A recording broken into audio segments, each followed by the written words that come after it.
मी स्नेहल अंकुश वेताळ. तर आपलं कृषी सेवक, ग्रामसेवक, कृषी विस्तार अधिकारी या TCS आणि IBPS पॅटर्ननुसार होणाऱ्या परीक्षांसाठीचा जो तांत्रिक घटक आहे तर त्याचं हे दुसरं लेक्चर आहे. आणि या दुसऱ्या लेक्चरमध्ये आपण सॉईल हा टॉपिक बघणार आहोत. तर यासाठी मी आपलं पहिलं लेक्चर जे घेतलं ते इरिगेशन म्हणजेच सिंचन या टॉपिकवरती घेतलेलं आहे आणि आता हे दुसरं लेक्चर आहे. तर सॉईल हा टॉपिक या परीक्षेसाठी अत्यंत महत्त्वाचा टॉपिक आहे, कारण की ऑलमोस्ट बऱ्यापैकी जे प्रश्न आहेत तर ते प्रश्न या सॉईल या टॉपिकवरती विचारलेले आहेत.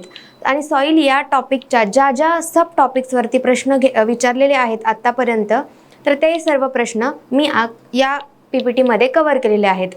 तर आपण या लेक्चरमध्ये अर्धा जो म्हणजे हे जे आपलं लेक्चर असणार आहे तर 2 पार्टमध्ये आपण घेणार आहोत, कारण 2 लेक्चर्स होतील. सॉईल हा महत्त्वाचा टॉपिक असल्यामुळं मी या टॉपिकसाठी 2 लेक्चर्स घेतलेले आहेत. तर पहिल्या लेक्चरमध्ये आपण सॉईल म्हणजे जे पण काही होईल ते बघूया आणि त्याच्यानंतर क्वेश्चन्स आणि उरलेला भाग असं दुसरं लेक्चर आपण घेणार आहोत. तर सॉईल अर्थात माती, म्हणजे आपण माती हे कृषीसाठी लागणारा महत्त्वाचा घटक म्हणून पाहतो. आणि इस्पेशली सॉईल हेल्थ कार्ड ही स्कीम जेव्हापासून आपल्या सरकारनं आणलेली आहे, सूरजगड राजस्थान येथून सुरू केलेली सॉईल हेल्थ कार्ड ही स्कीम आपल्याला सॉईलमधल्या न्यूट्रिएंट्सबद्दल माहिती देते. आणि तेव्हापासूनच आपण सॉईल अर्थात सॉईलबद्दल जास्त जागृत होऊन सॉईलकडे एक वेगळ्या दृष्टीने बघायला लागतो. हरित क्रांतीनंतर आपली जी सॉईल केमिकल फर्टिलायझर असतील, त्याचा ओव्हरयूज ऑफ पेस्टिसाइड असतील, ओव्हरयूज ऑफ इरिगेशन असेल, तर यामुळं डिग्रेडेशन झालेलं आहे. त्यामुळं काही क्षारपड जमिनी, सॉईलचे प्रॉब्लेम हे आपण बघतो की आपल्याला आढळतात. सो हे कशामुळे झालं आहे तर केमिकल फर्टिलायझर्स आणि ओव्हर यूज ऑफ वॉटर या सर्वांमुळे. तर ते सगळं ॲनालिसिस झालं, परंतु आपण पहिले या आपल्या एक्झामसाठी जे ओरिएंटेड सॉईल हा जो टॉपिक आहे तर त्याच्यामध्ये आपण सॉईलच्या फिजिकल प्रॉपर्टीज, केमिकल प्रॉपर्टीज, त्याच्यानंतर सॉईल बेसिक कशाची बनलेली असते, सॉईलमध्ये सॉईलचे वेगळे वेगळे गुणधर्म, प्रॉब्लेमॅटिक सॉईल्स म्हणजे काय, किंवा सॉईलबद्दलचा सगळा जो सायंटिफिक अभ्यास आपण म्हणतो तर तो आपण या लेक्चरमध्ये आज बघणार आहोत.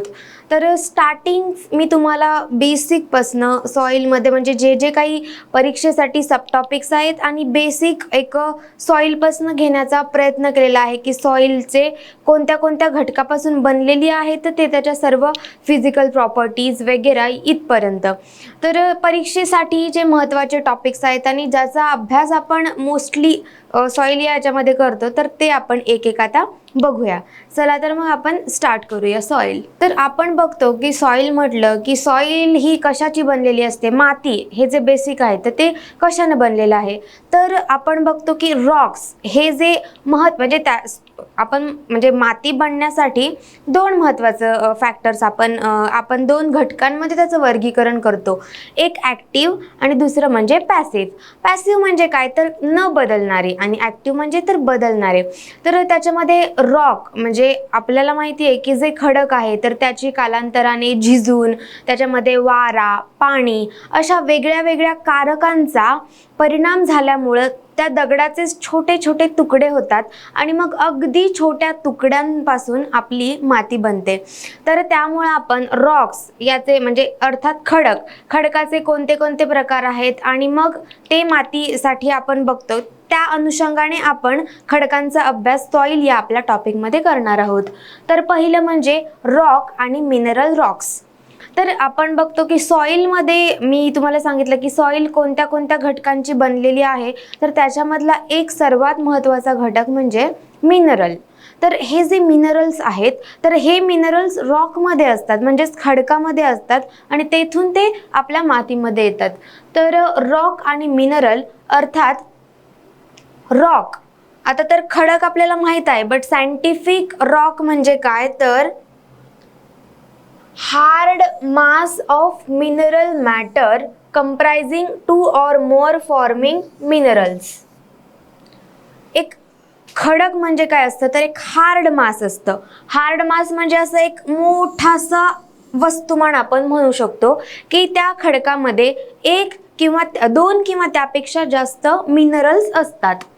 त्यानंतर आपल्याला माहिती आहे की अर्थ क्रस्ट, आपली जी पृथ्वी आहे तर ह्या पृथ्वीचा जो वरचा क्रस्ट आहे, आपल्याला माहिती आहे की पृथ्वीच्या अंतःकरणामध्ये जे भाग पडलेले असतात त्याचा जो हा क्रस्ट आहे तर हा क्रस्ट सर्वात वरचा पार्ट आहे.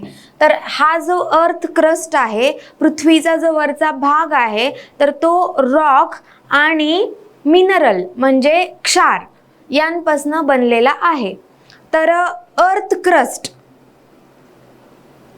95% इग्नियस रॉक अँड आज आपला जो हा अर्थ क्रस्ट आहे तर त्याच्यामध्ये ऑलमोस्ट 95% जे आहेत तर ते अग्निजन्य खडक अर्थात इग्नियस रॉक्सने बनलेला आहे आणि 5% एवढा भाग हा फक्त सेडिमेंटरी खडकांनी बनलेला आहे. तर हे कसं आहे आपलं वर्गीकरण, 95 जे आहे तर ते आहे इग्नियस रॉक्स आणि 5% आहेत तर ते स्तरित खडक म्हणजे सेडिमेंटरी रॉक. तर आतापर्यंत आपण महत्त्वाचं बघितलं की रॉक म्हणजे खडक, त्याची व्याख्या काय तर आणि अर्थ क्रस्ट ज्याच्यामध्ये आपले खडक हे महत्त्वाचे असतात. तर याच्यामध्येच इग्नियस म्हणजे अग्निजन्य खडक यांचं प्रमाण हे 95% पर्यंत असतं आणि स्तरित खडक म्हणजे सेडिमेंटरी जे खडक आहेत त्यांचं प्रमाण हे फक्त 5% असतं. त्याच्यानंतर आपण पुढचं बघणार आहोत तर टाइप्स ऑफ रॉक्स. आपण मगाशीच बघितलं की अर्थ क्रस्टचा जो 95% भाग आहे तर तो अग्निजन्य खडकांनी बनलेला आहे आणि फक्त 5% भाग हा सेडिमेंटरी खडकांनी बनलेला आहे. तर अग्निजन्य खडकांमध्ये काय काय येतं तर ग्रॅनाइट आणि दुसरं म्हणजे बेसॉल्ट. आपल्याला माहित आहे की आपल्या महाराष्ट्राचा जो दख्खनचा खडक आहे तर तो बऱ्यापैकी बेसॉल्टने बनलेला आहे. तर हा जो खडक आहे तर त्याचा मेजर कशाचा आहे तर तो इग्नियस म्हणजेच अग्निजन्य खडकांमधलं उदाहरण म्हणजे बेसॉल्ट खडक. तर इग्नियस रॉक्समध्ये ग्रेनाइट आणि बेसॉल्ट हे दोन महत्त्वाचे रॉक्स येतात.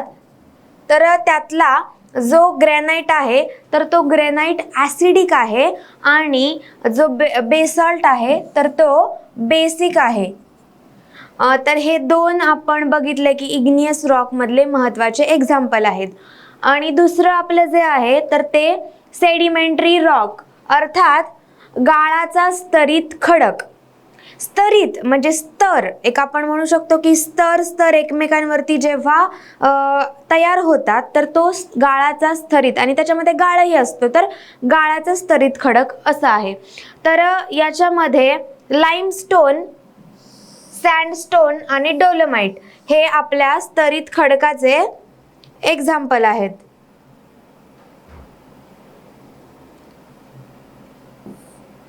लाईमस्टोन, सँडस्टोन आणि डोलोमाइट. तिसरा जो प्रकार आहे तर तिसरा प्रकार म्हणजे मेटामॉर्फिक रॉक. तर ते मेटामॉर्फिक रॉक मध्ये नीस, मार्बल, स्लेट आणि क्वार्ट्ज.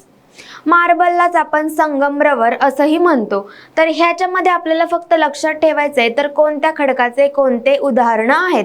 तर आपण पहिलं बघितलं की इग्नियस रॉकमध्ये महत्त्वाची दोन उदाहरणं म्हणजे ग्रेनाइट आणि बेसॉल्ट. आता हा जो ग्रेनाइट आहे तर तो आहे ॲसिडिक आणि जो बेसॉल्ट आहे तर तो बेसिक, बी फॉर बेसिक. त्याच्यानंतर आपण दुसऱ्या प्रकारचं खडक बघितलं तर सेडिमेंटरी अर्थात गाळाचा स्तरित खडक. त्याच्यामध्ये आपण कुठले एक्झाम्पल बघितले तर त्याच्यामध्ये आपण बघितलं लाईमस्टोन, सँडस्टोन आणि डोलोमाइट. आणि तिसरं जे बघितलं आपण मेटामॉर्फिक रॉक.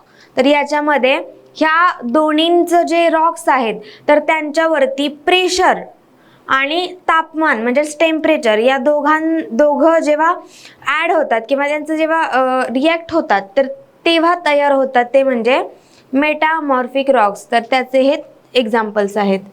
आता इथं मी एक्झामच्या दृष्टीने जे महत्त्वाचं आपल्याला विचारू शकतात, स्पेशली कोणत्या ओरिजिनल कोणता खडक होता आणि त्यापासून दुसरा कोणता खडक निर्माण झाला. तर याच्यामध्ये आपण बघतोय की ग्रॅनाइट जो आहे तर हा आपला ओरिजिनल कोणता खडक आहे, अग्निजन्य खडक आहे आणि यापासून बनलेला आहे तो म्हणजे नीस. लाइमस्टोन हा ओरिजिनल आहे. आपण बघितलेलं की लाइमस्टोन हा एक स्तरित खडक आहे. तर हे जे ओरिजिनल प्रकारचे जे खडक आहेत तर ते ओरिजिनल प्रकारचे खडक आहेत ते एकतर अग्निजन्य खडक आहेत किंवा सेडिमेंटरी खडक आहेत आणि त्या दोघांपासून जे बनलेले आहेत ते आहेत मेटामॉर्फिक रॉक्स. तर आपल्याला परीक्षेच्या दृष्टीने हे बघायचंय की कोणतं ओरिजिनल होतं आणि मग त्याचं कन्वर्जन होऊन कोणता मेटामॉर्फिक रॉक झालाय. तर पहिलं बघितलं की हा तर इग्नियस म्हणजे अग्निजन्य खडक आहे तर याचं नीस झालंय. त्याच्यानंतर हा आहे स्तरित खडक तर याचं लाइमस्टोनचं झालंय मार्बल. त्याच्यानंतर सँडस्टोन हाही स्तरितच खडक आहे त्याचं झालंय क्वार्ट्ज. त्याच्यानंतर शेल, कोल हे सेडिमेंटरी खडक आहेत तर त्याचे काय झालेत स्लेट आणि ग्राफाइट. कोल म्हणजे काय तर कोळसा. कोळसाच्या वरती परत टेम्परेचर आणि प्रेशर ॲड झालं की त्याच्यावरती त्याचं रूपांतर कशामध्ये होतं तर ग्राफाइटमध्ये होतं. तर हे आहे. आता एक गॅब्रो नावाचा खडक आहे तर गॅब्रो जो खडक आहे तर त्याचा कलर कोणता असतो तर काळा. गॅब्रो कसं लक्षात ठेवायचं की गॅब्रो म्हणजे असं काहीतरी घाबरणारा असा शब्द वाटतो आपल्याला. तर घाबरणारं काय असू शकतं काही तर ब्लॅक, काळं. काळा म्हणजे अंधाराची आपल्याला भीती वाटते ना, तसं त्या अनुषंगाने एक ट्रिक म्हणून मी तुम्हाला सांगते की तुम्ही असं लक्षात ठेवू शकता गॅब्रो म्हणजे ब्लॅक कलर, त्याचा कलर ब्लॅक असतो त्यामुळे आपल्याला गॅब्रो घाबरल्यासारखं होतं. त्याच्यानंतर क्वार्ट्ज. क्वार्ट्जचा कलर जो आहे तर तो आहे मिल्की व्हाईट. क्वार्ट्झाइट ह्या ज्या रॉकचा कलर आहे तो आहे मिल्की व्हाईट. आता मी तुम्हाला सांगितलं की गॅब्रोचं म्हणजे जसं घाबरणारी जी फिलिंग आहे तर त्याच्यामुळे आपण अंधाराला घाबरतो त्याचा ब्लॅक कलर असतो तसं लक्षात ठेवा. आणि क्वार्ट्झाइटचा जो आहे तर तो मिल्की व्हाईट कलर आहे. नंतर आपल्याला वर्गीकरण बघायचं आहे खडकांचं. तर कशाच्या बेसिसवरती तर त्याच्यामध्ये किती सिलिका कंटेंट आहे. क्लासिफिकेशन अर्थातच काय वर्गीकरण classification of Roxx on the basis of काय सिलिका कंटेंट. सिलिका कंटेंट जो आहे तर त्याच्या बेसिसवरती जे क्लासिफिकेशन आपण रॉक्सचं बघणार आहोत. तर सिलिका कंटेंट जे आहे तर ते किती प्रमाणात आहे त्याच्या आधारावरती आपण रॉक्स म्हणजेच खडकांचं वर्गीकरण बघायचंय. तर पहिलं जे आहे ते ॲसिड रॉक्स. आपण मगाशी बघितलं, मी तुम्हाला मगाशी सांगितलं की जो इग्नियस रॉकमध्ये ग्रेनाइट जो होता तर तो ॲसिडिक रॉक होता. तर त्याच्यामध्ये आपण बघू शकतो की सिलिकाचं किती कंटेंट आहे ऑलमोस्ट 65 ते 70%. 65 ते 70% इतकं जास्त सिलिकाचं कंटेंट असल्यामुळं जितकं जास्त सिलिकाचं कंटेंट तितका तो ॲसिडिक असं समीकरण आहे. तर 65 ते 70% असल्यामुळं ते ॲसिडिक रॉक्स आहेत. आणि त्याचं एक्झाम्पल काय आहे तर मगाशी एक बघितलं होतं आपण ग्रेनाइट आणि आता जे अजून एक नवीन ॲड झाले ते म्हणजे नीस. तर हे जे दोन आहेत एक्झाम्पल्स तर हे आहेत ॲसिडिक रॉक्सचे.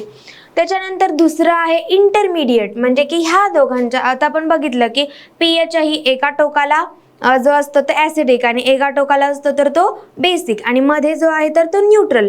तसं आपलं ॲसिडिक, बेसिक आणि इंटरमिडिएट असे 3 प्रकार आहेत. तर ह्याच्यामध्ये किती असतं का सिलिका कंटेंट तर 55 ते 65%. आणि त्याचं एक्झाम्पल काय आहे डिओराइट आणि सिनेनाइट. डिओराइट आणि सिनेनाइट हे 2 एक्झाम्पल जे आहेत तर ते आपल्या इंटरमिडिएट रॉकचे आहेत.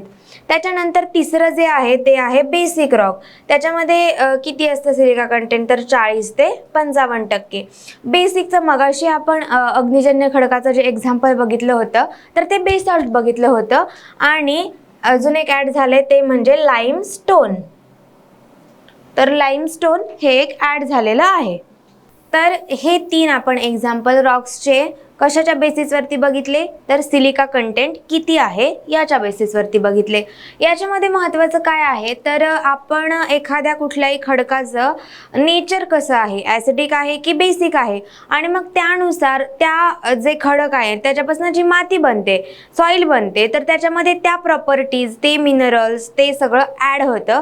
त्यामुळं आपल्याला हे बघणं महत्त्वाचं ठरतं की त्या रॉक्सचं नेचर कोणतं आहे. तर इथे आपण बघितलेलं आहे. त्याच्यानंतर आपण पुढे बघूया. आता आपण बेसिक एक बघितलं की रॉक्स म्हणजे सॉइल ज्याच्यापासून बनलेली, त्यातला सर्वात महत्त्वाचा घटक आहे खडक. तर आपण खडकांबद्दल आत्तापर्यंत सगळी माहिती घेतलेली आहे आणि यामध्ये मी तुम्हाला सांगितले की खडकाचे मुख्यतः 3 प्रकार आहेत.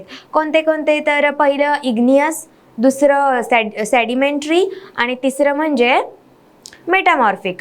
तर हे इग्नियस आणि सेडिमेंटरी जे असतात तर ते ओरिजिनल रॉक्स असतात. म्हणजे आपण म्हणू शकतो की एक ज्याच्यापासून दुसरे रॉक्स तयार होतात, ते दुसरे रॉक म्हणजे कोणते, तर मेटामॉर्फिक. आणि महत्त्वाचं म्हणजे आपल्याला याच्यामध्ये फक्त एक्झाम्पल्स लक्षात ठेवायचे आणि बेसिक की आपण हे का बघितलं, कारण आपली माती त्या रॉक्सपासून म्हणजे खडकांपासूनच बनलेली आहे. त्याच्यामध्ये अजून आपण एक सिलिका कंटेंटवरती बघितलं की सिलिका कंटेंटच्या बेसिसवरती किती टाईप्स पडतात, तर त्याच्यामध्येही 3 पडतात, ॲसिडिक, बेसिक आणि इंटरमिडिएट असे.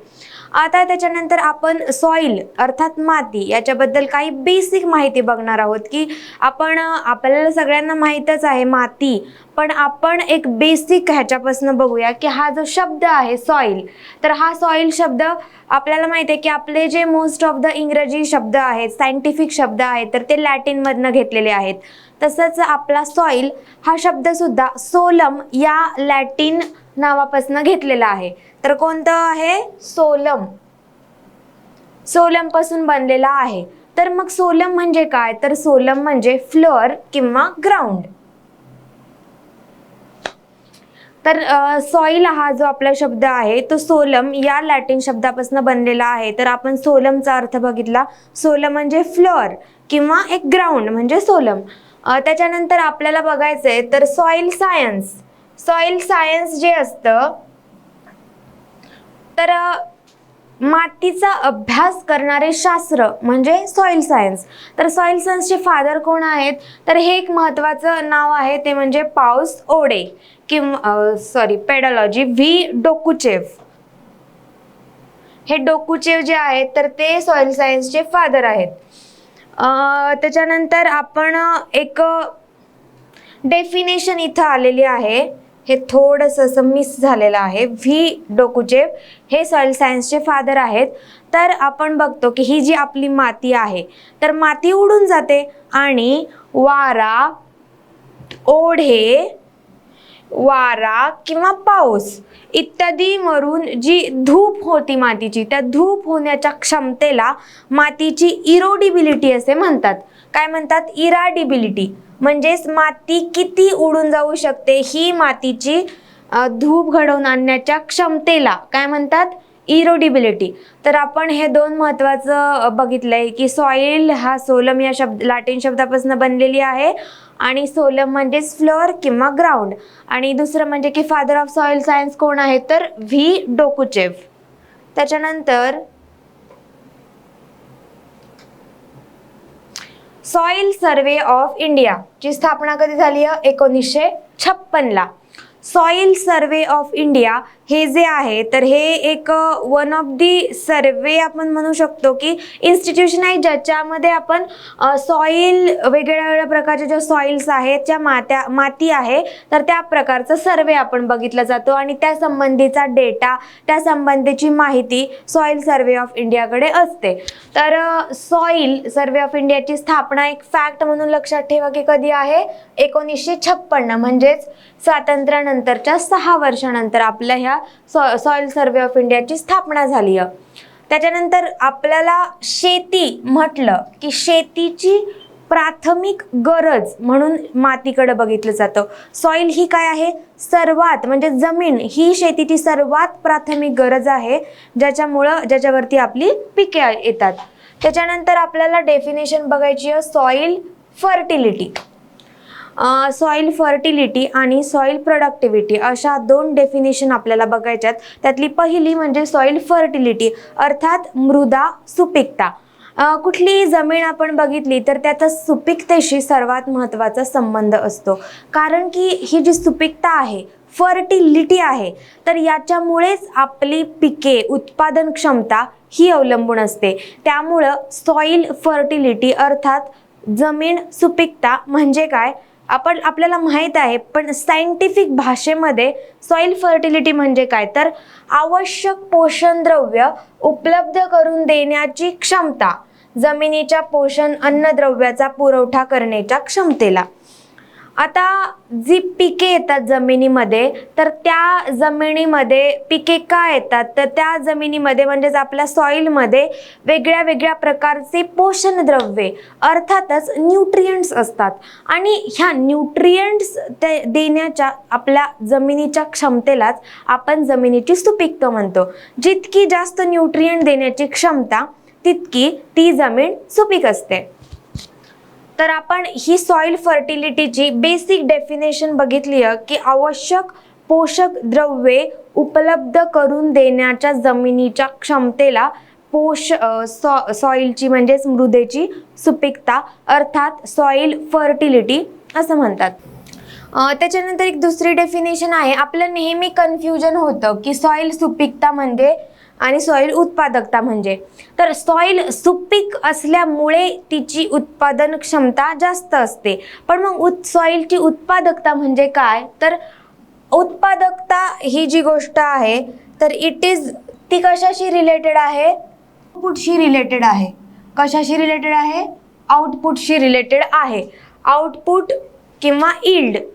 तर आपल्याला कुठलीही जमीन कितीही सुपीक असली तरी सुद्धा त्या जमिनीतून दर हेक्टरी दर एकरी किती उत्पादन घेतलं जातं हे सर्वात महत्त्वाचं आहे.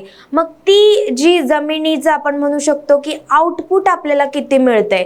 जमीन नुसती सुपीक असून चालतं का तर जमीन जरी सुपीक असली तरी त्याच्यामधनं आपल्याला उत्पादन किती भेटतंय हे सर्वात महत्त्वाचं आहे. कारण शेवटी उत्पादनावरतीच आपल्याला किती रिटर्न्स म्हणजे आपण म्हणू शकतो की किती आपल्याला त्याच्यातनं फायदा होणार आहे, नफा होणार आहे हे अवलंबून असतं. तर आपण बेसिकली उत्पादकतेमध्ये काय बघतो तर यील्ड बघतो आणि दर हेक्टरी उत्पादन बघतो. तर मातीच्या वनस्पती किंवा वनस्पतीचे भाग निर्माण करण्याच्या क्षमतेला मातीची उत्पादकता म्हणतात. तर आपण सुपीकतामध्ये काय बघितलं की आपली जमीन जी आहे तर ती पोषक द्रव्ये सप्लाय करते. कोणाला तर पिकांनाच. ती जे अन्नद्रव्ये किंवा पोषक द्रव्ये देण्याच्या जमिनीच्या क्षमतेला जमिनीची सुपीकता म्हणतात. आणि मग त्या जमिनीच्याच जी वनस्पती किंवा भाग येतो तर त्याला वनस्पतीचे भाग किंवा वनस्पती निर्माण होण्याची जी क्षमता आहे त्याला आपण उत्पादकता म्हणतो. आता याच्यामध्ये एक आपल्याला सेंटेन्स असा आहे की productive soil is always fertile but fertile soil may not be productive. म्हणजे इथे काय म्हणायचं आपल्याला की जेव्हा जमीन ही उत्पादनक्षम म्हणजेच प्रोडक्टिव्ह जेव्हा सॉइल असते तेव्हा ती सुपीक असतेच, परंतु सुपीक सॉइल असेल तर ती प्रोडक्टिव्ह असेलच असं नाही. हे असं स्टेटमेंट आहे. म्हणजे आपण म्हणू शकतो की जी उत्पादन प्रोडक्टिव्हिटी आहे तर ती प्रोडक्टिव्हिटी जास्त असल्यानंतर सॉइल ही सुपीक असायलाच पाहिजे, परंतु जर सुपीक असली तरी त्याच्यातनं तेवढं उत्पादन मिळेल हे काय सांगता येत नाही. सो असं या वाक्याचा अर्थ आहे. त्याच्यानंतर आपल्याला पुढचं बघायचंय तर भारतामधली जी लागवडी योग्य पडीत जमीन आहे ती किती आहे 5%. म्हणजे आपल्या भारतामध्ये जी जमीन पडीत जमीन जी की म्हणजे आपण म्हणू शकतो की लागवडी योग्य पडीत जमिनी तर आहेत, परंतु जी लागवडी योग्य पडीत जमीन आहे तर ती किती टक्के आहे 5% आहे. हे एक फॅक्ट आहे आणि हे फॅक्ट आपल्याला जसंच्या तसं लक्षात ठेवायचंय. तर आपल्या भारताचा आपण विचार केला तर त्याच्यामधली जी 5% जमीन आहे तर ती लागवडी योग्य पडीत जमीन आहे. त्याच्यानंतर प्रत्येक मृदेच्या अंगभूत वैशिष्ट्यांच्या आधारे मृदेच्या धूप होण्यास प्रतिरोध करण्याच्या क्षमतेला जमिनीची अपक्षरण क्षमता असे म्हणतात. तर एक पुढची अजून डेफिनेशन आपल्याला माती संबंधीची बघायची आहे, ते म्हणजे मृदेची अपक्षरण क्षमता. तर मृदेची अपक्षरण क्षमता काय असतं की आता आपण बघतो की वारा असेल, पाणी असेल किंवा पाऊस असेल, हे जे कारक आहेत, तर या कारकामुळे जमिनीची एक धूप होत असते. आपली जी जमीन आहे ती उडून जात असते आणि आपण म्हणतो की मोस्टली काय होतं की जमिनीचा जो सुपीक थर आहे तर तोच बऱ्यापैकी उडून जातो. परंतु असं असलं तरी एक जमीन स्वतःची त्याच्या कारकांची जी धूप होते जमिनीची, तर त्या धूपेला प्रतिरोध म्हणजेच विरोध करण्याची एक क्षमता असते. तर ही जी विरोध म्हणजेच प्रतिरोध करण्याची जमिनीची क्षमता आहे, तर त्या प्रतिरोध करण्याच्या जमिनीच्या क्षमतेला काय म्हणतात? जमिनीची अपक्षरण क्षमता असे म्हणतात. इम्पॉर्टंट डेफिनेशन आहे जमिनीची अपक्षरण क्षमता, की जी पडीत लागवडीयोग्य जमीन भारतातली आहे तर ती 5% आहे आणि त्याच्यानंतरची आपली जमिनीची अपक्षरण क्षमता याबद्दल पाहिलं होतं की मी तुम्हाला सांगितलं की जमिनीची धूप होत असली तरी सुद्धा जमिनीची जी स्वतःची एक प्रतिरोध म्हणजेच विरोध करण्याची जी क्षमता असते तर तिला आपण जमिनीची अपक्षरण क्षमता म्हणतो. त्याच्यानंतर जी मृदेमध्ये आपण बघतो की कुठली गोष्ट जर जास्त असेल सजीव प्राणी तर तो आहे जीवाणू म्हणजेच बॅक्टेरिया. मृदेमध्ये भरपूर प्रकारचे बॅक्टेरिया असतात आणि ते सर्वात जास्त प्रमाणात असतात. आपल्याला माहिती आहे की बॅक्टेरिया म्हणजेच जीवाणूचा महत्त्वाचा जो रोल असतो तर तो नायट्रोजन फिक्सेशनमध्ये खूप महत्त्वाचा रोल हे आपले बॅक्टेरिया करतात. तर त्यामुळे हे जे बॅक्टेरिया आहेत तर ते मृदेमध्ये जास्त प्रमाणात असतात. चुनायुक्त मृदेमध्ये आयन म्हणजेच Fe कमतरता कार्बोनेट बायकार्बोनेट आयन्समुळे निर्माण होते. आता ही जी चुनायुक्त मृदा आहे तर आपण प्रॉब्लेमॅटिक सॉइलमध्ये बघणार आहोत की कोणत्या म्हणजे सॉइल ज्या मृदा आहेत तर त्या प्रॉब्लेमॅटिक बनल्यात आणि कशामुळे बनल्यात. तर त्याच्यामध्ये आपण बघतो की मृदेमध्ये कुठलीही एखादी पोषण द्रव्ये कमी किंवा जास्त झाल्यामुळं त्या मृदेमध्ये प्रॉब्लेम्स निर्माण होत असतात. तर जी आयर्न Fe कमतरता कशामुळे निर्माण होते तर जेव्हा मृदेमध्ये कार्बोनेट आणि बायकार्बोनेट आयन्स हे जास्त प्रमाणात निर्माण होतात तर तेव्हा Fe म्हणजे आयर्न म्हणजे लोहाची कमतरता मृदेमध्ये निर्माण होते. धूप झालेल्या जमिनी वनस्पतींसाठी उपयुक्त पोषण तत्व रहित असतात.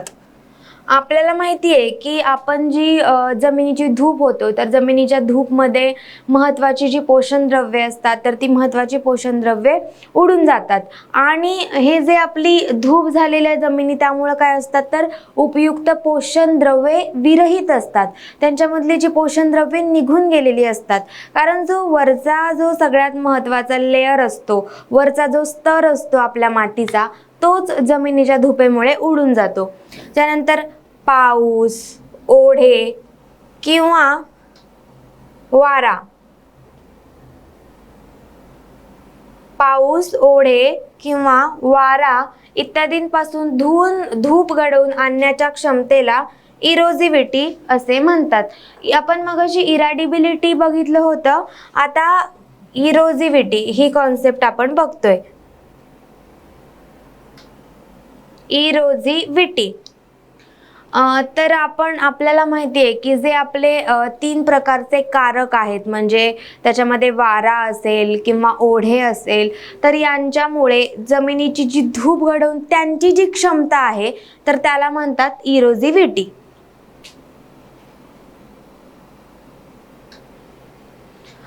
त्याच्यानंतर आता आपल्याला सगळ्यात महत्त्वाचं म्हणजे मातीचा अभ्यास करायचा आहे. तर मातीचा जो आपण अभ्यास करतो त्याला 2 वेगळ्या प्रकारचे अप्रोचेस आहेत. तर मातीचा अभ्यास कसा करावा याच्या संबंधीचे 2 अप्रोचेस आहेत. त्यातला पहिला अप्रोच म्हणजे पेडोलॉजी. पेडोलॉजी या अप्रोचमध्ये आपण काय कन्सिडर करतो की ही जी आपली जमीन आहे, माती आहे, तर ती एक नॅचरल बॉडी आहे. कशी आहे? नॅचरल बॉडी आहे आणि soil is weather and synthesize product in the nature. तर ती निसर्गातील एक वेदर आणि सिंथेसाइज प्रोडक्ट आहे. जसं की निसर्गामध्ये वेगळं वेगळं उत्पादन झालेलं असतं वेगळ्या वेगळ्या गोष्टींचं. तसंच आपली ही जमीन आहे तर ती सुद्धा एक वेदर्ड आणि ती एक सिंथेसाइज्ड म्हणजे एक प्रोसेसमधनं तयार झालेला प्रोडक्ट आहे. आणि ओरिजिन ह्याच्यामध्ये आपण जमिनीचा उगम म्हणजे जमिनीचा जो आपण म्हणू शकतो माती कशापासून तयार होते, मातीचं काय क्लासिफिकेशन आहे म्हणजे मातीचं वर्गीकरण बघायचंय. आणि तिसरं म्हणजे मातीचं डिस्क्रिप्शन की आपली ही जी माती आहे तर ती कशा प्रकारे दिसते. जे आपण म्हणजे दोन अप्रोचेस मी तुम्हाला सांगितलं होतं की जमीन म्हणजे मातीचा जेव्हा आपण अभ्यास करतो त्याच्यामध्ये पहिला अप्रोच आहे पेडॉलॉजी, ज्याच्यामध्ये आपण जमीन ही एक नैसर्गिक बॉडी आहे असं कन्सिडर करतो आणि जमीन एक निसर्गामधला सिंथेसाइज्ड आणि वेदर्ड म्हणजे की आपण म्हणू शकतो की रॉक्सपासून म्हणजे खडकांपासून वेदर्ड झालेला तयार झालेला हा एक प्रोडक्ट आहे त्या खडकांची झीज होऊन. आणि त्याच्यामध्ये आपण त्याचा उगम, त्याचं वर्गीकरण आणि त्याचं डिस्क्रिप्शन म्हणजे ती माती कशी दिसती हे ओव्हरऑल बघतो. दुसरा जो अप्रोच आहे तर तो आहे इडॅफोलॉजी. इडॅफोलॉजी आपण पहिले बघितलं की जो आपण पहिला अप्रोच पेडॉलॉजी म्हणजे आपण तिथे जमिनीलाच एक नॅचरल बॉडी कन्सिडर केलं होतं. तर इथं आपण काय कन्सिडर करतोय की soil is a natural habitat म्हणजे जमीन एक नैसर्गिक अधिवास आहे. हॅबिटेट म्हणजे काय, नैसर्गिक अधिवास.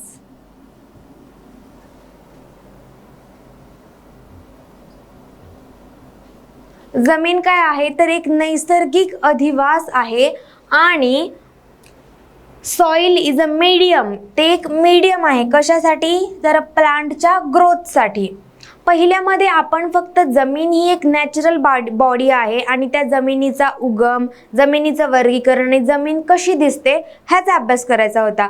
परंतु दुसरा जो अप्रोच आहे तर तिथे आपण जमिनीला एक प्लांटचं आपण म्हणू शकतो की एक मीडियम आहे प्लांटच्या ग्रोथसाठी, ते एक नॅचरल हॅबिटेट आहे, नैसर्गिक अधिवास आहे असं समजून अभ्यास केलाय. आणि मग त्याच्यामध्ये आपण मग सगळं क्रॉप्सशी रिलेटेड बघतो की ज्या जमिनीच्या प्रॉपर्टीज आहेत म्हणजे जमिनीचे जे गुणधर्म आहेत तर ते इन रिलेशन म्हणजे कशाच्या रिलेशन मध्ये बघतो तर क्रॉप्सचं ग्रोथ, न्यूट्रिशन म्हणजे त्याच्यामध्ये आपण म्हणू शकतो की जमीन बाबा आपल्या क्रॉपसाठी किती न्यूट्रिएंट्स प्रोव्हाइड करते, किती न्यूट्रिएंट्स देते, ते आपल्या जे वनस्पती आहेत तर त्यांच्या ग्रोथसाठी काय काय करते. तर हा अप्रोच आपण इथे कन्सिडर करतो. आता सगळ्यात महत्त्वाचा घटक म्हणजे की जमीन ही कशाची बनलेली आहे. आपल्याला दिसतं की एक सॉलिड असतं, एक माती जी आहे तर आपण जेव्हा माती हातात घेतो तेव्हा त्याच्यामध्ये आपल्याला दिसतं की एक सॉलिड पोर्शन दिसतो. परंतु आपल्याला ॲक्च्युली ते जे सॉलिड आपली जमीन असते तर त्याच्यामध्ये पोर्स असतात ज्याच्यामध्ये हवा आणि माती हवा आणि पाणी हे सुद्धा असतं. तर आपण म्हणू शकतो की आपली ही जी मृदा आहे तर ती किती घटकांची बनलेली आहे, ह्या 4 घटकांची बनलेली आहे. मिनरल म्हणजे आपण म्हणू शकतो की क्षार जे की न्यूट्रिएंट्स आपल्या पिकांसाठी लागतात तर त्याच्यामध्ये तर न्यूट्रिएंट म्हणजे मिनरल किती टक्के असतात 45%. हे प्रपोर्शन महत्त्वाचं आहे कारण याच्यावरती प्रश्न आलेला आहे. ॲक्च्युली म्हणजे जमीन किंवा सॉइल बद्दलच्या सगळ्याच मी जे काही शिकवतेय त्या सगळ्याच टॉपिक बद्दल आतापर्यंत आयोगाने प्रश्न विचारलेले आहेत आणि दाट शक्यता आहे की त्याच्यावरतीच प्रश्न विचारतील कारण जमीन म्हणलं की हे जे आपण म्हणू शकतो की महत्त्वाचे घटक आहेत तर ते येणारच आहेत.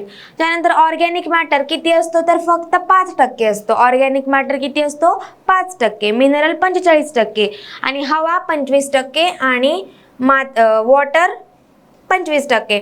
तर हा जो आपण म्हणू शकतो की हा जो पोर्शन आहे मिनरल आणि ऑर्गॅनिक मॅटर तर हा ऑलमोस्ट 50% सॉलिड पोर्शन आहे. सॉलिड म्हणजे कसा की स्थायी स्वरूपाचा आपण म्हणू शकतो की ते स्थायी आहे. आता हवा आहे तर ते तर वायूच आहे आणि पाणी आहे तर ते वॉटर आहे.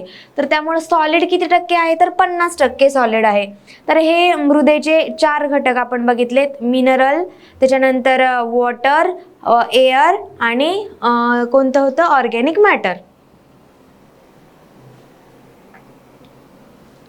आता सॉइल बायोमास कंपोजिशन. आता आपली ही जी माती आहे तर आपण तिला नॅचरल बॉडी असं म्हणलेलं आहे. तर त्या नॅचरल बॉडीमध्ये काही आपण बघितलं की त्याच्यामध्ये सगळ्यात जास्त काय होतं, जीवाणू होते. तर हे जे जीवाणू होते तर ज्याच्यामध्ये 70% जे काय आहेत तर मायक्रो ऑर्गॅनिझम आहेत, 22% आहे तर ते फोना आहेत आणि 8% रूट्स आहेत.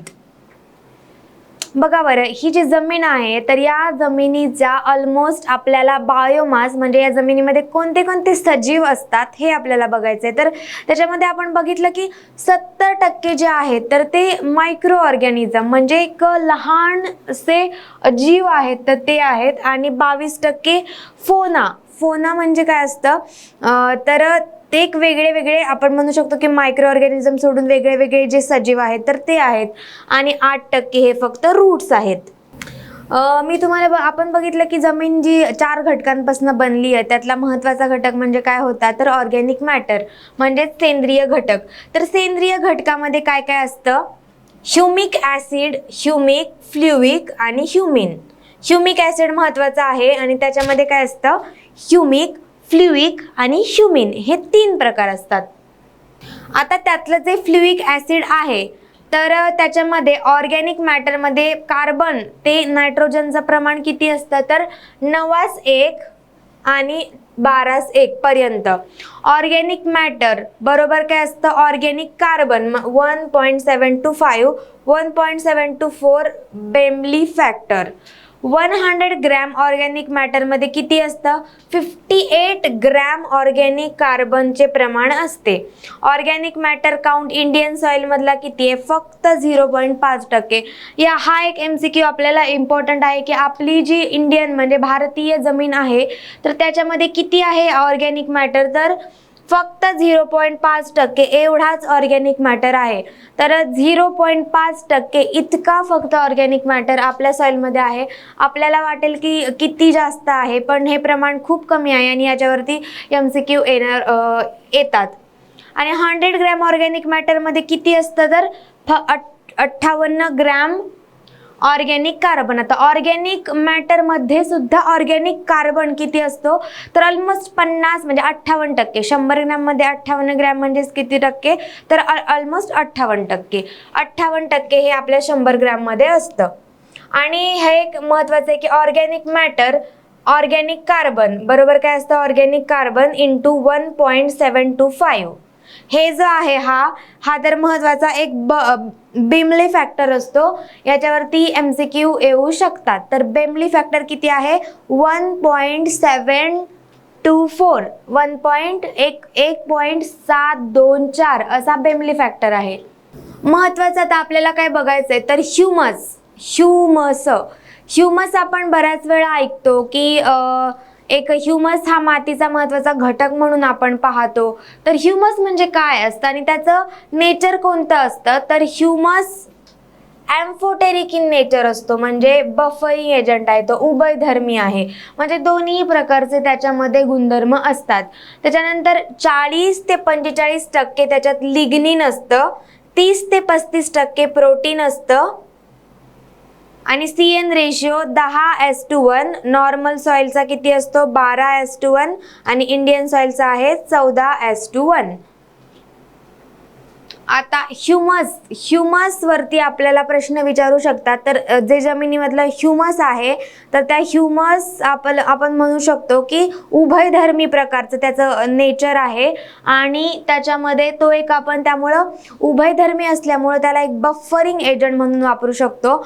आणि ह्युमसचं आपण हे पाहिलंय की त्याच्यामध्ये लिग्निन जो आहे तर तो 40 ते 45% लिग्निन आहे आणि त्याच्यामध्ये प्रोटीन जो आहे तर तो प्रोटीन 30 ते 35% प्रोटीन आहे. 30 ते 35% प्रोटीन आणि 40 ते 45% लिग्निन असं कंपोजिशन आपल्या ह्युमसचं आहे. आणि 50% कार्बन, 35% ऑक्सिजन, 5% नायट्रोजन, 5% हायड्रोजन असं त्याचं आपण म्हणू शकतो की बेसिक जे आपण डायरेक्ट त्याला अजून ब्रेकडाऊन केल्यानंतर काय कंपोजिशन येईल तर 50% carbon, 35% oxygen, 5% hydrogen, 5% nitrogen. CN ratio किती आहे तर 10:1. महत्त्वाचं म्हणजे कार्बन टू नायट्रोजन रेशिओ जो आहे तर तो इंडियन सॉइलचा लक्षात घ्या किती आहे 14:1 आणि नॉर्मल सॉइलचा 12:1 एवढा असतो. और आता आपल्याला माहिती आहे की आपण सध्या ऑर्गॅनिक फर्टिलायझर यूज करा, आपण म्हणतो की सेंद्रिय खतांचं प्रमाण वाढवा. त्याच्यासाठी आपण भारत सरकारने खूप वेगळ्या वेगळ्या प्रकारच्या स्कीम आणल्या, जसं की परंपरागत कृषी विकास योजना, त्यानंतर national programme on organic soil. So अशा प्रकारचे आपण एवढे कार्यक्रम आणतोय. त्याच्यानंतर ज्या स्कीम्स आपण आणतोय तर ते आपल्याला ऑर्गॅनिक फर्टिलायझर यूज करून आपल्याला म्हणजे जमिनीमध्ये पिकं घ्यायची. तर ऑर्गॅनिक सॉइल म्हणजे काय तर काय सगळं 100% ऑर्गॅनिक मॅटर हवा म्हणजे ऑर्गॅनिक सॉइल का तर नाही. तर ऑर्गॅनिक मॅटरचे प्रमाण 20% जास्त म्हणजे काय त्या सॉइल्स ऑर्गॅनिक असणं, आणि मिनरल सॉइल म्हणजे काय तर 20% कमी म्हणजे मिनरल सॉइल. तर हे दोन जे आहे तर हे दोन आपल्या सॉइलचे ऑर्गॅनिक मॅटरनुसार प्रकार आहेत. त्याच्यानंतर मृदा निर्मितीसाठी मी तुम्हाला म्हणलं होतं की आपली ही जी माती आहे तर माती कशी तयार होते तर त्याच्यासाठी आपण बघितलं की खडक हा एक खूप महत्त्वाचा घटक आहे. आणि मी तुम्हाला म्हणलं होतं की 2 प्रकारचे घटकांपासून आपली माती बनलेली आहे.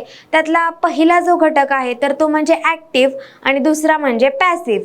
तर ॲक्टिव्ह म्हणजे काय तर हा जो घटक असतो तर तो चेंजिंग असतो, म्हणजे त्याची मूवमेंट होते, जसं की क्लायमेट असेल. त्याच्यानंतर दुसरं काय तर ऑर्गॅनिझम्स म्हणजे प्राणी एका ठिकाणाहून म्हणजे हालचाल करतात, तर ती मूवमेंट जी असते तर हे 2 घटक आहेत ते म्हणजे क्लायमेट आणि ऑर्गॅनिझम. आणि जे पॅसिव्ह घटक आहेत म्हणजे की त्यांची भूमिका जमीन निर्मिती मृदा निर्मितीमध्ये पॅसिव्ह असते, म्हणजे खडकावरती वारा किंवा पाऊस अशा क्लायमेटचा परिणाम होऊन मग माती बनते, किंवा त्याच्यावरती ऑर्गॅनिझम्सने हालचाल केली, वनस्पती तिथे आल्या आणि वनस्पतींच्या मुळामुळे ते खडकाचं डिग्रेडेशन झालं तर ते झालं पॅसिव्ह घटक. त्याच्यामध्ये पॅरेंट मटेरियल, टोपोग्राफी आणि टाइम जो आहे तो ॲक्च्युली न्यूट्रल घटक आहे.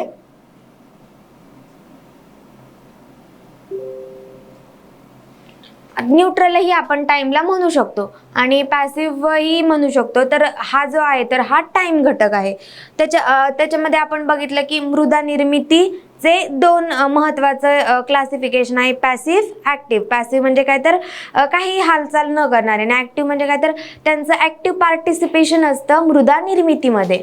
मी म्हणलेलं की टाइमला न्यूट्रल घटक असंही म्हणतात. आता एक सॉइलची जी निर्मिती आहे तर ती निर्मिती कशी झाली किंवा कोणत्या कोणत्या फॅक्टर्सनी झाली याबद्दल आपल्याला एक इक्वेशन आहे जेनीने दिलंय.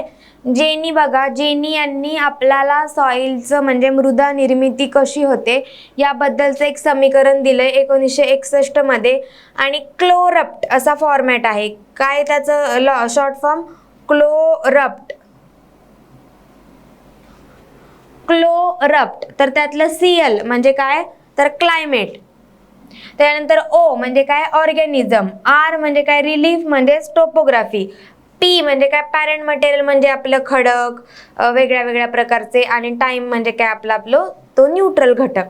सो जमिनीची निर्मिती कोणत्या कोणत्या घटकांनी होती याच्याबद्दल आपल्याला जेनी यांनी 1961 ला इक्वेशन दिलंय क्लोरप्ट.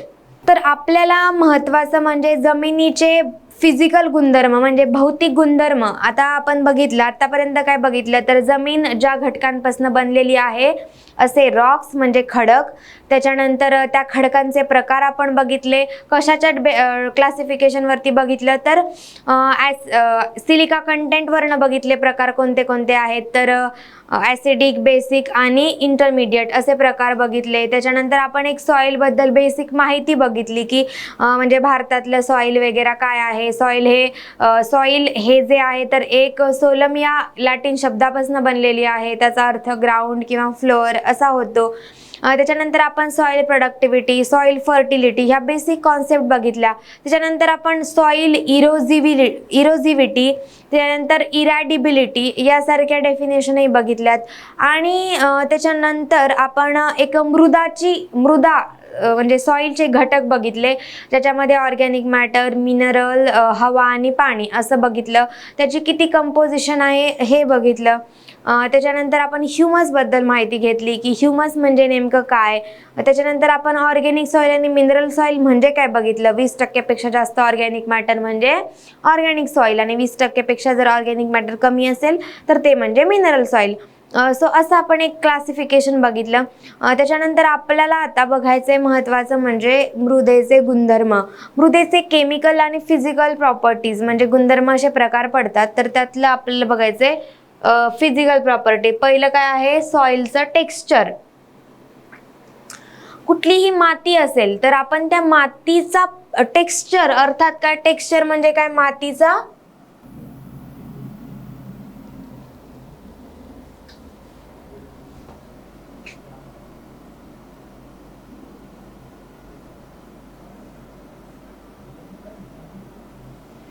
मातीचा पोत म्हणजे काय तर texture.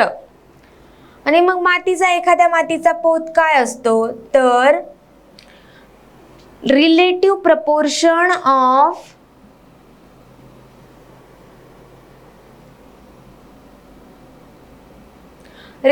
Proportion of various types of soil particle.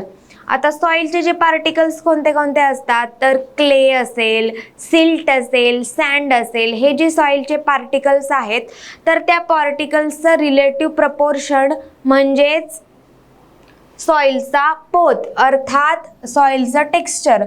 आपल्याला महत्त्वाचे प्रश्न कशावर येतात तर सॉइलचं टेक्स्चर म्हणजे काय, त्याचे डेफिनेशन काय. तर विविध आकाराच्या मृदाच्या कणांचे तुलनात्मक प्रमाण म्हणजे काय तर सॉइलचं टेक्स्चर.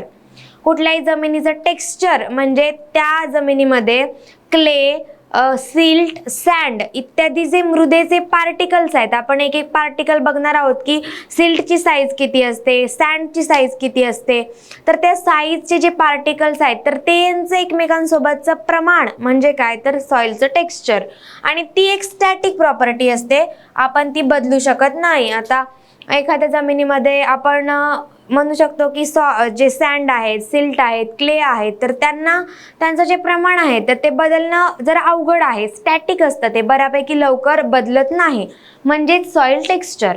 आता मी तुम्हाला म्हणलं की सॉइलच्या पार्टिकल्सचं एकमेकांसोबतचं प्रमाण किती आहे याच्यावरूनच सॉइलचं काय पडतं तर टेक्स्चर कोणत्या प्रकारचं आहे हे कळतं. तर आपण आता एक एक पार्टिकल बघणार आहोत की त्या पार्टिकल्सची साईज किती असते.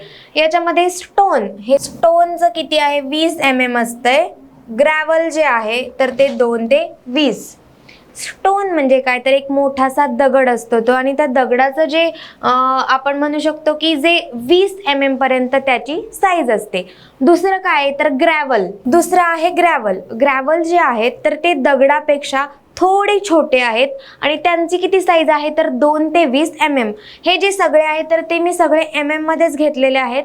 2 ते 20 म्हणजे साधारणतः दगड म्हणजे एवढासा दगड असेल तर त्याच्यापेक्षा छोटासा ग्रॅव्हल असतो. त्याच्यानंतर फाईन अर्थ, त्याचं 2 mm पेक्षा म्हणजे एवढूसापेक्षा छोटासा जो आहे तर तो आहे फाईन अर्थ. त्यानंतर कोर्स सँड म्हणजे जाडी आपण म्हणू शकतो की भरड असलेली वाळू जी आहे तर त्याचं 0.2 ते 0.02 mm एवढं त्याचं साईज आहे. त्याच्यानंतर फाईन ही जाडी आहे वाळू, त्याच्या खाली आहे ती बारीक वाळू आहे. बारीक वाळूचं किती आहे तर 0.02 ते 0.2 mm. म्हणजे खाली जसं आपण येतोय तसं त्याचं प्रपोर्शन हे छोटं होत जातं. त्याच्यानंतर सिल्टची किती आहे तर 0.02 टू 0.002 mm. महत्वाचं याच्यात क्ले आहे. क्ले म्हणजे काय तर मातीचा सगळ्यात छोटा पार्टिकल असतो, त्याला क्ले म्हणतात. तर क्लेची जी साईज असते, सॉरी क्लेपेक्षा एक अजून छोटा असतो कोलॉइडल पार्टिकल, आणि क्लेची आपल्याला एक विचारू शकतात की साईज किती आहे, याच्यावरती प्रश्न आलेले आहेत. तर 0.002, 0.20 म्हणजे आपण म्हणू शकतो की हे जे क्ले आहे, मी कसं लक्षात ठेवलेलं की हे जे क्ले आहे त्याच्यामध्ये किती शब्द आहेत, 1 2 3 4, 4 शब्द आहेत. तर इथे पण 1 2 3 4 असे 4 नंबर्स आहेत. त्यामुळे तसं लक्षात ठेवायला सोपं जातं की किती साईज आहे, 0.002 mm. त्याच्यानंतर कोलॉइडल पार्टिकलची साईज, त्याच्यामध्ये अजून एक शून्य वाढवला की कोलॉइडल पार्टिकलची आपल्याला साईज मिळते. तर आपण जमिनीचा पोत बघितलंय की त्याच्यामध्ये काय असतो, तर वेगळे वेगळे जे पार्टिकल्स आहेत ज्याच्यापासून आपण जमीन म्हणतो की बनलेली आहेत, त्यांचं एकमेकांसोबतचं प्रमाण किती आहे आणि ते सहजासहजी बदलत नाही, तर त्याला आपण जमिनीचा पोत म्हणतो. टेक्स्चरल क्लास. आता टेक्स्चर म्हणजे जमिनीच्या पोतवरून जे जमिनीचे प्रकार आहेत, तर त्या जमिनीचं बेसिक आपल्याला वर्गीकरण बघायचंय. त्याच्यामध्ये सँडी सॉइल, त्याच्यानंतर सिल्टी सॉइल आणि क्ले सॉइल. तर साधारण हेच महत्त्वाचं आपल्याला वर्गीकरण बघायचंय टेक्स्चरच्या बेसिसवरती, म्हणजे जमिनीचा पोत कोणत्या प्रकारचा आहे त्याच्यावरून जमिनीचं वर्गीकरण सँडी सॉइल, क्ले सॉइल आणि सिल्टी सॉइल. तर सँडी सॉइल म्हणजे काय, 85% जास्त जर सँड असेल तर ते जे आहे तर ते सँडी सॉइल आहे. आणि सिल्टी सॉइल म्हणजे काय, तर 80% जास्त सिल्ट आणि 40%. हे जे प्रमाण आहे तर हे लक्षात ठेवायचंय, कारण याच्यावरती MCQ आलेले आहेत. तर सँडीमध्ये 85% वरती सँड असेल तर ती सँडी सॉइल असते. सिल्टी सॉइल म्हणजे काय, तर 80% वरती जर सिल्ट असेल तर ती सिल्टी सॉइल असते. आणि त्याच्यानंतरची तिसरा जो प्रकार आहे तर तो क्ले सॉइल. क्ले सॉइलमध्ये काय असतं, 40% जास्त. क्ले म्हणजे काय, तर चिकन, आणि चिकण माती म्हणजे काय, तर 40% जास्त चिकनचं प्रमाण म्हणजे क्लेचं प्रमाण, तर त्याला क्ले सॉइल म्हणतात. फंडामेंटल, मग त्याच्यावरनं अजून ग्रुप असतात सँड, लोम आणि क्ले.